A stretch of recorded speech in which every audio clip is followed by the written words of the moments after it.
Welcome back to the show, everybody. Check out these headlines this morning. How about SEC Ripple settlement in 14 days from now? I'd like to see it. I don't know about you. State of the Union, was it good for crypto? And who's ditching the US dollar? Ripple's Susan Friedman, CEO Brad Garlinghouse offered the solution for regulators and legislators. We'll get into that with recent comments from Brad Garlinghouse late yesterday. Big signal, XRP is rising from the ashes, baby. Rising Phoenix. Don't believe it. I think it's still true. And how about an XRP price valuation from former Ripple executive and current Ripple board member? Somebody roll that beautiful intro.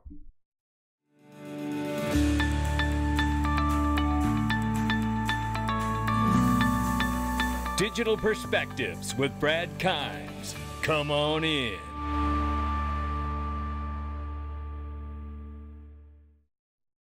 Welcome back to the show, everybody. You can follow me on Twitter, not at this up top, but at DIG Perspectives, no spaces, at Dig Perspectives or Dig Perspectives. That's the new handle for Twitter. We have a $1.95 trillion market cap, ladies and gentlemen. Let's go ahead and get into this. Bitcoin prices right now, 43,900 plus, Ethereum 2,900 now, and we see XRP at 77 cents. By the way, it is March 2nd, 2022.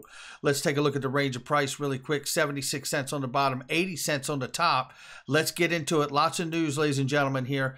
Bread Wallet, which supports XRP, has sold its wallet services to Coinbase. By March 4th, peer-to-peer transactions will be disabled along with trading.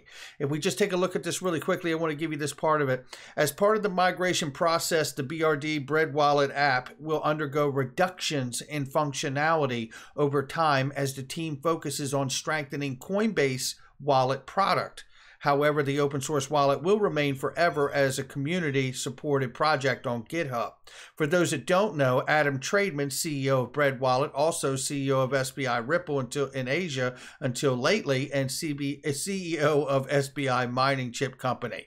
This guy's got a lot of jobs. But that's what's happening. Now, I do agree. I think Wrath of Common asked a question here. Yeah, especially since Blockset offers back-end services, did they buy the wallet to eliminate a competitor, or are they hoping to adopt it? And that is the question here. And I was like, I even quoted the tweet or something like, you know, now this is getting interesting, because you do wonder, like, is it going to be an expansion of what the Coinbase wallet can offer with bringing Bread Wallet in some way and some functionality there? Or is it really one of those moments that we're seeing the big fish eat the little fish? We'll keep an eye on it for sure, no doubt about it. Now let's take a look at this. We covered this yesterday, but we do know that the SEC against Ripple could end in a settlement by May 2022. This is really from the legal analysts that follow the case, from Jeremy Hogan to John Deaton, and we've had one of these settlement talks before. But according to Jeremy Hogan here, we know that after fact discovery closed, which is on February 28th, we are now within that 14-day window that they will sit down, and this time it appears they will sit down with Judge Netburn, who will be a mediator for this particular settlement talk. It doesn't mean that they will have a settlement, but the reality is, if Judge Netburn has seen all the relevant documents in the case, it could be a little bit more positive for getting a settlement, because the judge being the mediator in this particular settlement talk could take us to some kind of a resolution. Depending on what happens, we will follow it. It's not far away, and if not, summary judgment would take us to September. So hopefully we get a settlement, and hopefully settlement would mean clarity for us to move forward with XRP as XRP holders. So looking right here, the ECB, the European Central Bank, from Gold Telegraph right now is saying that the European arm of Russia's Sberbank is closed due to runs on deposit. Bank runs, ladies and gentlemen. Yeah, I don't have to tell you about that. You know, this is the kind of stuff that goes on when you make war with other countries. You know, it's a problem. And in lieu of that, we know gold is on its way to $3,000 an ounce. And we know inflation is also taking off around the world as well. Right here at home, 7.5. Some argue a lot more than that. And I would too, but that's for another video. But this is why I tell you right here, I've been really, really happy with this. I'm getting the Glint card and I'm ordering it today. I funded my account. You can put your dollars on it or you can buy gold on the card. And yes, for those of you who are physical delivery gold people, you can take physical delivery of the gold as well. And I will do that at some point, but I tell you what I want to do, because I don't want to have to shave off some to go to the grocery store to get some milk, because I know that gets tough, and to go to a gold dealer when the market's really bad, because they're never going to give you the price you really want for it. But what I do know is when it's on my card, that's what I own. And that's the price of the gold, is what the price of the gold is that day. And I have some gold now on my app, and I am going to order my debit card. And I love the idea of turning some of my gains into hard assets like metals and eventually real estate, which I was a former owner of for 15 years for property. So I love those two things. And that's what the grown-ups are doing, not financial advice, my digital perspectives. Take your profits from a high volatile market, high risk market, and move them into real hard assets. And that's what I love. I'm going to put a link for Glint in the underneath this video. Now, we had the State of the Union last night, and we could have this clip right here speaking directly towards emerging technologies, which could be fintech, blockchain, and crypto, ladies and gentlemen. Take a listen to this. Shout out to Nerd Nation Unboxed. To compete for the jobs of the future, we also need a level playing field with China and other competitors. That's why it's so important to pass the Bipartisan Innovation Act sitting in Congress that will make record investments in emerging technologies and American manufacturing. And there you have it right there. And I do believe that they better go ahead and get this list over there to the administration too. This was originally said to pass it on to Michael Saylor, which isn't a bad idea. But I tell you this is just a list of the Ripple partners. And look at BTC. Well, they got El Salvador, don't they? And El Salvador might have some trouble with the IMF and global leaders around the world as well with the whole legal tender bit for Bitcoin. I do think that situation is not over. However, when you look at this, you look at the real partnerships, the real connections that XRP and Ripple have as a company.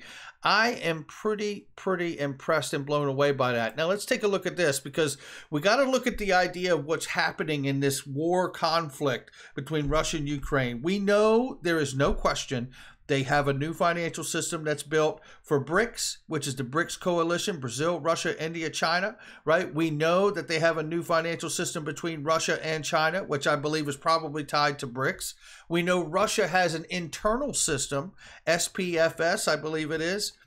And this is the supply side of all of that. Fesco is a huge logistics company that does supply chains, supply trade, right? The shipping container, the big ships that do the shipping containers, or whether you're talking about trains and shipping that way, this is what they do. And Fesco says customers can now pay in Chinese yuan. This is from Reuters. So we know there is the plan to pull away from not only ditching the US dollar, but to get off of the SWIFT messaging system. To be continued. And in the process, what do we see? We see Susan Friedman, head of Ripple policy. Many folks within crypto, Ripple included, are looking to work proactively with Congress and regulators on smart regulation for digital asset space that both foster innovation and protect consumers. This isn't the Wild West. That's exactly right. It is not. And now let's hear from Brad Garlinghouse, who really went on a heater here yesterday, and it starts right here. Instead of listening to responsible players who have been clear they will abide by legal sanctions, some pundits and media insist on continuing to paint crypto as the Silk Road, both an exceptionally outdated and tired argument which simply does not hold true today. Rant over, he says. But you know what? RippleNet, for example, has always been and remains today committed to not working with sanctioned banks or not working with sanctioned banks or countries that are restricted counterparties. Ripple and our customer support and enforce OFAC laws and KYC AML. In order to convert to crypto, exchanges, etc., rely on banking partners who could lose their license or licenses if someone on the OFAC list is able to slip through. Extremely stringent KYC AML policies are in place to avoid precisely this. This is all after the post here of crypto exchanges from Rob Price. Crypto exchanges are refusing calls to freeze Russian accounts. A Binance spokesman said doing so would fly in the face of the reason why crypto exists. Kraken CEO said the move would violate Bitcoin's libertarian values. He said, I continue to see asinine arguments from uninformed pundits on how crypto works. I want to reiterate what Ashish Birla said the other day. There are factual reasons why crypto can't be used on the broad scale, for Russia to evade sanctions. And this is where he's making the call for responsible leadership, responsible solution being offered here through RippleNet, because he's telling you they have always been and remain today committed to not working with sanctioned banks or countries that are restricted counterparties. Ripple and our customers support and enforce OFAC laws and KYC AML. They're saying we're the grown-up solution. We're the answer right here. Go through us and have everybody else tap into us. So if we're the main highway that all of this runs on and everyone plugs into us to get these assets through us, monitor us, and you know that everybody we deal with is AML, KYC, OFAC laws, everything enforced, compliant to the hilt. That's how you do it. And you won't have to have these requests to the exchanges, because the exchanges will plug into the Ripple liquidity hub the way Ashish Birla told us a couple months ago. My rant over. And again, we know that BRICS is very real. The BRICS payment system, we covered it yesterday. I wanted to show you this diagram just so you can understand how real it is from the BRICS Business Council: Brazil, Russia, India, China, South Africa. This is their payment system, new international payment system, and this is what it looks like. You got the current SDR basket, and then they want all the BRICS partners in it, and they also talk about a tentative basket with a new unit of account sitting right smack dab in the middle of it. This is the kind of thing that crypto could serve, XRP certainly could serve as a bridge for and represent that value of that payment system and all those members of it, couldn't it? It sure could. Take a look here, because this is where we're talking about the big signal that XRP is a rising phoenix, ladies and gentlemen. Don't believe it. I do. I'm not selling a used car. Say what? JP Morgan, you can roll out what you want, but no thanks. I'll stick with what I got, he says, and nothing you can do about, because the people say so.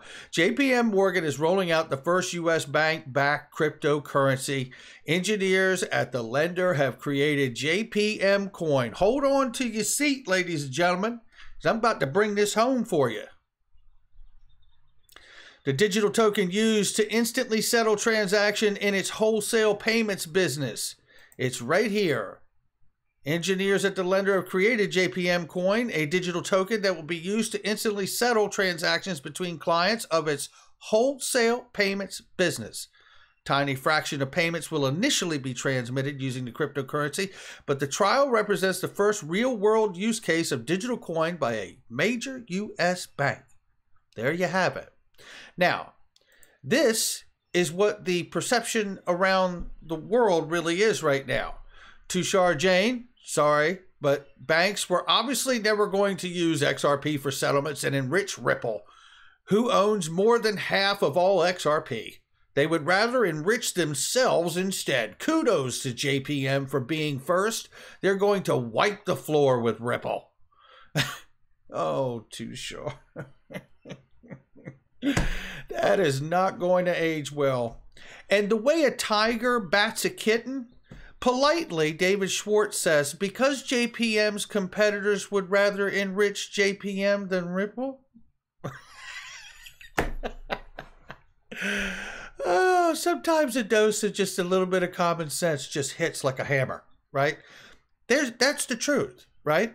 Because they'd rather make JPM rich It's asinine. Here's what we do know. Let me tell you what we do know. The big signal is that January 20th, what did we see from the World Economic Forum? They released a policymaker toolkit for all the countries and governments to build their central bank digital currency to. This framework is obviously working out because the major U.S. bank JPM, which is cited right in here as the most relevant wholesale central bank digital currency, crypto assets designed for inter or intrabank payments and settlements, just came true. Didn't it? Tushar. JPM coin, and lo and behold, what sits beside it is XRP sitting right there. So JPM coin just started using their coin, their crypto for settlements, trial phase, small amount of transactions, but they're doing it, which tells me that the big signal, the big rising out of the ashes is going to come as far as I'm concerned. Not financial advice. That's what I understand. And remember this little dandy thing? And shout out to you who sent it to me. I know who you are. You do too. A fundamental valuation framework for crypto assets back in 2018. The price of XRP is 77 cents, 78 cents while we're talking right now. This is a model that they put together from Robert Mitchnick, which, by the way, works at BlackRock at the head of distributed ledger technology digital assets and used to be a strategy and product marketing for Ripple back in the day. And current board member Susan Athey. Yeah, how about that? Let's take a look at it. They came up with a valuation in 2018 before we had the massive list of partners that we showed you. A relative price, an average price could be $6.37 here. You could have a high side of $32. You could have $8.23. You could have $6.37 or $1.59 on the low side even. You know, this is amazing to me that this was 2018. And I showed this again today, you know, because, you know, I asked myself, if this was the really formulated average price to their valuation, $6.37 for XRP in 2018, what in the world is the price of XRP supposed to be actually now? Come on in. That's going to do it for me. Make sure you hit the like and subscribe, leave a comment below, and share with somebody you know. Hit that notification bell so you don't miss a thing. Check out all the links in the description and the comment box. They're great products and services I use each and every day. And don't forget about that link card. I'm going to put that link in there as well, and I'll catch all of you on the next one.